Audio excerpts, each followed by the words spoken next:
Michelle here, Thrifting 101. Welcome back to my channel, and if you're new, welcome to my channel. I'm glad you're stopping in. I have a haul, first haul of February. Hope you enjoy.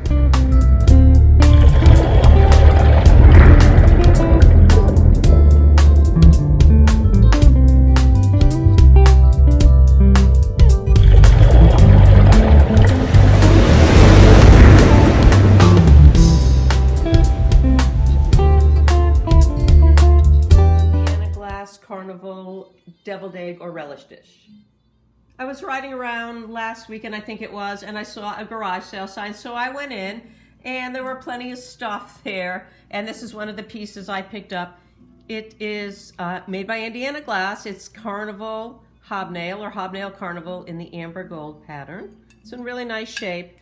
I paid $5 for it, and I don't know if you've had experiences like this before, but I'm sure you have. I walked in, I saw some really nice stuff, and the guy had no clue. There were no prices on anything. So I said, well, I'll just make a pile and we can go back and see what I owe you. So I made a really nice pile, and I kept throwing out numbers, and he kept saying, oh, I've had that forever, or my mother had that. And so we really couldn't come up with much. I told him if he feels that way, he should probably keep most of his stuff. But I did buy this for $5. I probably paid a little more than I should have. These were made back in the 1970s and into the 80s, and I'll get about maybe, hopefully, $15 when I sell it.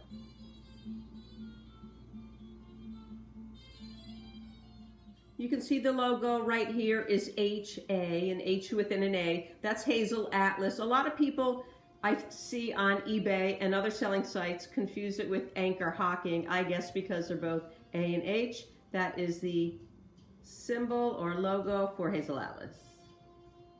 I sell on eBay, and I'm in the process of reopening my store, so I'm trying to get a lot of things listed, but every now and then I like to buy things on eBay so I can get feedback as a buyer. I think that's also important.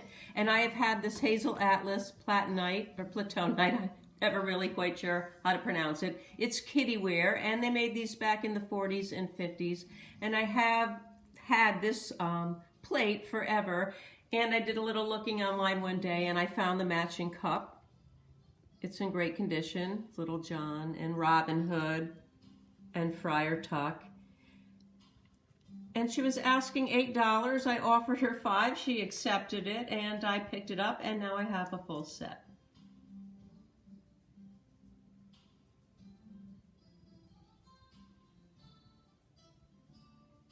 This was the other piece I picked up at the garage sale right here in the community, and I paid $5 for this piece too. He wasn't really budging. I thought it was really pretty. I wasn't quite sure if it was an ice bucket or a cookie jar that was missing its lid. It's mid-century. It is Anchor Hocking in the hobnail pattern, and there is no mark on the bottom, but you can tell that it's Anchor Hocking by the pattern. It has the bars over here. So anyways, I took it home. I did a little research to see if it was a cookie jar that was missing its lid or an ice bucket. Turns out it is an ice bucket. They did make cookie jars. They are different sizes and slightly different shapes. I do see a lot of people listing these as cookie jars without a lid, but that's not true. And they sell for about, I think, $12 to $15, not all that much, but I think I'm going to hang on to it because I have some of the other matching pieces. I paid $2 for this really cool purple Slag glass boot figurine, which is actually a toothpick holder. And I believe it was made by the Challenor and Taylor Company. And they received a patent for variegated glassware, which they called mosaic glass, way back in 1886. And I believe that it is Challenor and Taylor. I'll show you right here, because of that indent on the boot right there. Other companies made them, Imperial, Ellie Smith, but the shapes were different on the bottom and a little bit on the top too.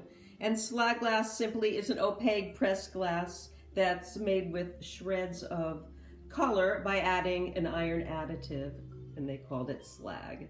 I'll probably ask about $20 for this piece right here.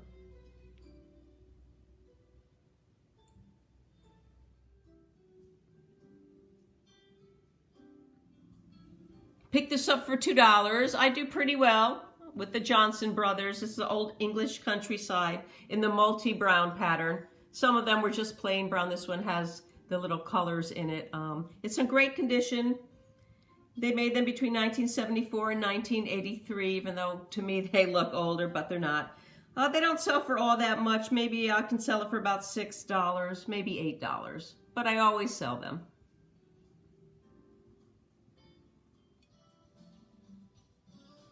Found these in the thrift store. I got a really good deal on them. I only paid $1 each for each lamp. They're in great condition. I love my fairy lamps. These are Indiana Glass Company, and the Indiana Glass Company actually referred to them and marketed them as angel lamps, not fairy lamps. But angel lamps, fairy lamps, candle lamps are all the same things. And the red one right here is actually a red flash, and that means that the color was painted on. It's kind of like Indiana Glass Company's version of Goofus glass. Really not a great idea. Flash always tends to come off eventually. This one's a pretty good shape. The Amber Diamond .1 is not a flash, it's just an amber glass. And they started making the red flash ones back in the late 60s, and the amber ones, I saw this in a 1978 catalog. I think they made them all the way into the 80s. And actually, just the other night, I was watching Cheers, the old show, which I love so much, and I noticed that on every single table, they had a red angel or fairy lamp.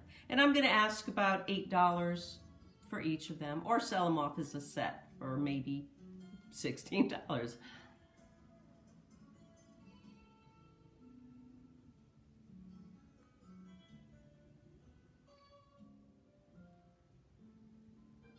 I picked up this beautiful set of 6 bread and butter plates. You can see right here it says Thomas Bavaria, and right there it says E. Rudy.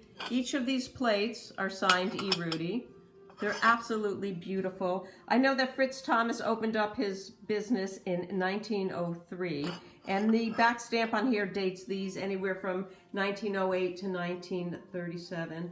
I paid, I don't know if I mentioned it, I paid $3 for the 6 plates. They were half price. I picked up these beautiful cup and saucers when I picked up the plates. I thought they were all part of the same set. I took them home and I realized that they aren't. They must have been blanks. These are signed John Kelly or J. Kelly. And when I turned them over and realized they had a different signature, I noticed this one is Noritake, Nippon. They date around the same time. So I'm figuring they must have been blanks, and they were painted by different people, but the same pattern. This one right here, both pieces are not, have no stamp at all. And this one here, you can't really see it, but it just says Japan, Handmade Nippon. I think I'm going to ask for the 3 cup and saucers, probably $25, maybe a little more. I have to do a little more research on that.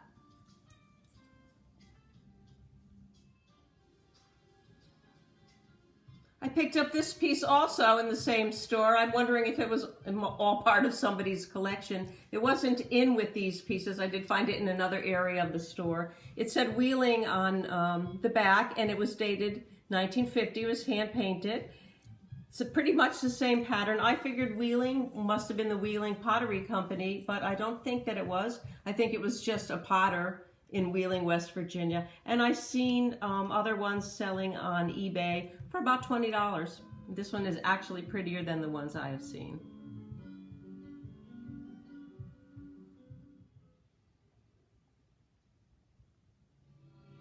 I paid 50 cents for this piece of Pyrex. I'd actually seen it in the store before and passed on it and went home, did a little information seeking on it, and I found some interesting stuff. The pattern is called Terra, and it was produced between 1964 and 1965. It's very heavy. It's actually a handleless mug. It was very modern back in those days. And they're very collectible, hard to find. I paid 50 cents for it. I see them selling for about $6.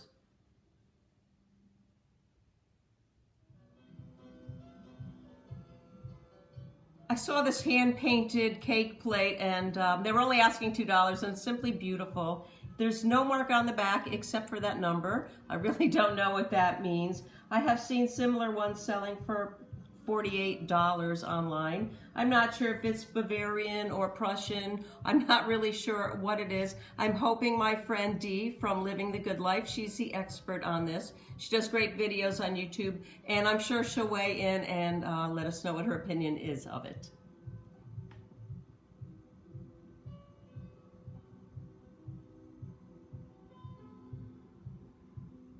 Paid 50 cents for this, and I bought it because I just thought it was really cute, and I figured who can't use an extra container for food or whatever. It's in really nice condition. It has a hinged top. It's actually a sandwich container. Craft Singles have a happy sandwich. I just thought it was kind of fun looking. I looked them up and they're selling for about $20. They're really rare, so I think I'm going to sell it instead of keeping it. And they were a promo mail-in item, and I believe they date back to the 70s, maybe possibly the early 80s.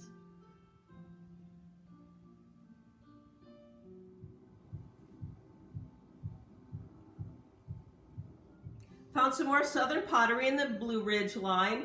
And I actually found it in a different store. I have my eye peeled now for it because I'm absolutely in love with it. Every piece is hand painted. No two are alike. I was able to find this pattern out of over 2,000 they have. The pattern is called Whirligig. And the logo dates this piece to the late 30s into the 40s. I did also find out that they made 10 different plates, rims. This one is called Pie Crust. It has a pie crust. I don't know if you can see it. Kind of a ruffly pie crust look right there. And I'm going to ask about, I think I paid $2 a piece for them, even though this one has a few chips. I'm going to try and get $20 for them. I did find out that by 1951, Southern Potteries was actually the largest hand painting pottery maker in the United States, producing over 24 million a year. They sadly closed down in 1957, and they're very collectible, so I don't think I'll have much of a problem selling them.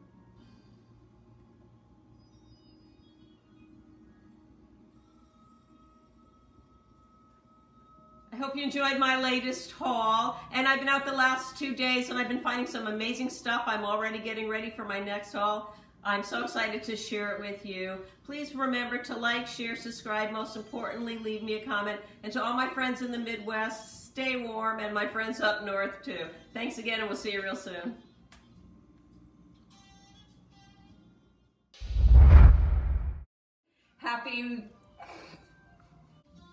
I know I said before that, excuse me, excuse me.